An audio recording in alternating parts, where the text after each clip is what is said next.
Hospitality is defined as the friendly, generous reception and entertainment of guests, visitors, or strangers.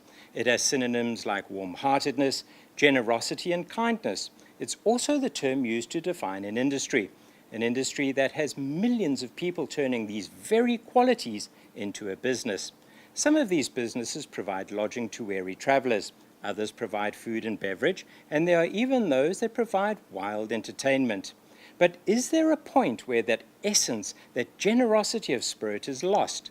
The point where the very basics of hospitality disappear and you feel like you're being milked for every possible cent while you sit at the table? One of the biggest complaints we've been hearing on the street is water. Yes, water. One of humankind's most basic necessities and deemed a human right by the United Nations. Funnily enough, with the introduction of bottled water, today's marketers have been able to create something out of nothing and charge you a pretty penny for it too.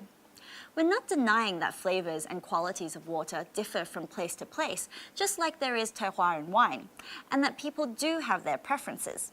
But it's becoming something of a worrying trend that restaurants are telling their customers that tap water will not and cannot be served at their establishments due to Hong Kong's water quality issues. What a load of rubbish.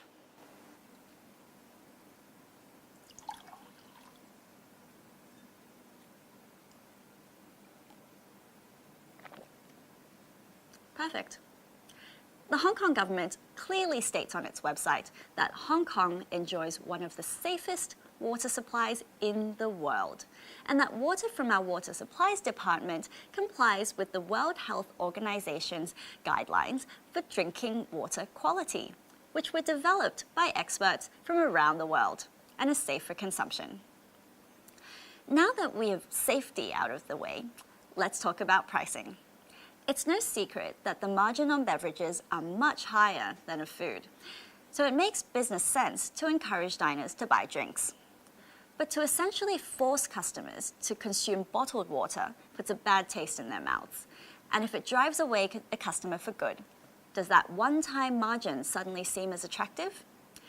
If a restaurant offers an excellent beverage program, a great wine list, an interesting beer or cocktail menu, fresh juices, teas, and the like, there's little worry that customers will be enticed enough to have a drink. People who like bottled water can continue to order it, but people who don't can just have tap. Why not install some good water filters and maybe even charge a small water fee, just like the tea charge at Chinese restaurants? Restaurateurs are often passionate, warm, hospitable folks, but at the end of the day, restaurants are businesses and they have got to make a profit. Nobody denies that. I recently had a sandwich in a shopping mall and bought 2 bottles of water. It cost $60. That equates to $120 per litre. And before you scream rent, I could have bought 6 litres of the same brand at the supermarket in the same shopping mall. I'll never go back to that sandwich shop, and they've lost a customer for life. Something an operator should think about for sure. Send us your comments to our Facebook page or our Twitter accounts. Add the hashtag #TapWaterGate.